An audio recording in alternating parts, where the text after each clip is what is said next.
இந்த மாவட்டத்தினுடைய வளர்ச்சி திட்டங்களில் பங்கு கொண்டு இந்த மக்களுக்கு தேவையான அனைத்து திட்டங்களையும் முதலமைச்சரிடத்திலே சொல்லி கொண்டு வருவதற்கு நான் பாடுபடுவேன் என்கின்ற உறுதியை இந்த நேரத்திலே வழங்கி, இந்தியாவினுடைய அரசியல் சட்டத்தை காப்பாற்றுவதற்கு திராவிட முன்னேற்ற கழகத்திற்கு வாக்களியுங்கள் என்று கேட்டார்கள். இன்றைக்கு இந்தியாவினுடைய அரசியல் சட்டத்தை காப்பாற்றுகின்ற முதல் கட்சியாக நாடாளுமன்றத்திலே திராவிட முன்னேற்ற கழகத்தினுடைய உறுப்பினர்கள் நாங்கள் இருக்கிறோம். எங்களை பார்த்துதான் இன்றைக்கு மத்தியிலே இருக்கின்ற, ஒன்றியத்திலே இருக்கின்ற மதவாத சக்தி தன்னுடைய மத வெறியை கட்டுப்படுத்தி இன்றைக்கு நாடாளுமன்றத்திலே ஜனநாயகம் தலை தூங்குகின்ற விதத்திலே ஆட்சி நடைபெற்றுக் கொண்டிருக்கிறது. எனவே எதிர்காலத்திலும் உங்களுடைய நம்பிக்கையை பெறுகின்ற வகையிலே நான் பணியாற்றுவேன். உங்களுடைய உண்மையான ஊழியராக, உங்களுடைய நல்ல உறுப்பினராக நான் நாடாளுமன்றத்திலே உங்களிடத்திலே பணியாற்றுவேன் என்ற உறுதியை வழங்கி, புதுமை பெண் திட்டம் படிக்கிற கல்லூரி மாணவர்களுக்கு மாதம் 1000 ரூபாய் எப்படி சாத்தியப்படுகிறது? சரி, பெண்களுக்கு கொடுத்தீர்கள், படிக்கின்ற நாங்கள் என்று ஆண் பிள்ளைகள் கேட்டார்களே, அவர்களுக்கும் ஒரு புது திட்டம், தவப்புதல்வன் என்ற திட்டம், அவர்களுக்கும் மாதம் 1000 ரூபாய். நீங்க எல்லாம் வந்திருக்கீங்க, எல்லாம் நம்ம எல்லாம் சாதாரண விவசாய குடும்பம், தோட்ட தொழிலாளர்கள் தான். நானும் ஒரு விவசாய குடும்பத்தில் தான் பிறந்தேன். நான்லாம் படிக்கும் போது அப்பா அம்மா பணம் அனுப்பணும்னா மாசம் 10ஆம் தேதிக்குள்ள ஒரு 10 ரூபா அனுப்புனா பெரிய விஷயம். எப்படா போஸ்ட்மேன் வருவான், இன்னைக்கு வருவானா நாளைக்கு வருவானான்னு பார்த்துக்கிட்டே இருப்போம். 1ஆம் தேதி 2ஆம் தேதி 3ஆம் தேதி அந்த 10 ரூபா வந்தாதான் தலைக்கு எண்ணெய் வாங்கணும், சோப்பு வாங்கணும் ஹாஸ்டல்ல.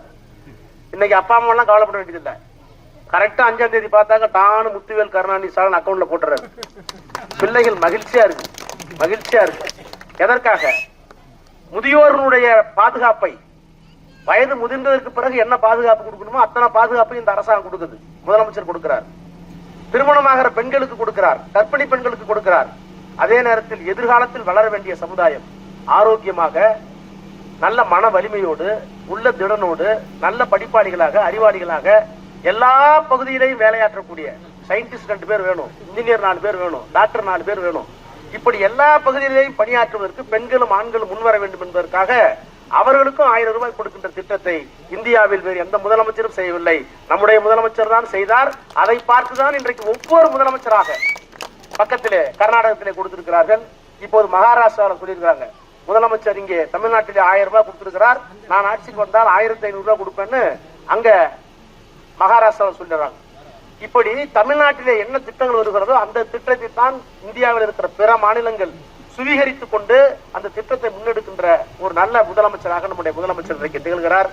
அவருக்கும் அவருடைய ஆட்சிக்கும் நாம் துணை நிற்போம்.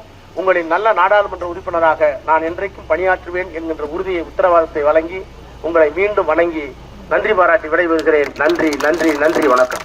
பாதகம் செய்பவரை கண்டால் நாம் பயங்கொள்ளலாகாது பாப்பா, மோதி மிதித்து விடு பாப்பா, அவர் முகத்தில் உமிழ்ந்து விடு பாப்பா. அண்மை செய்திகளை உடனுக்குடன் தெரிந்து கொள்ள இணைந்திருங்கள் இயம்நாடு தொலைக்காட்சியுடன்.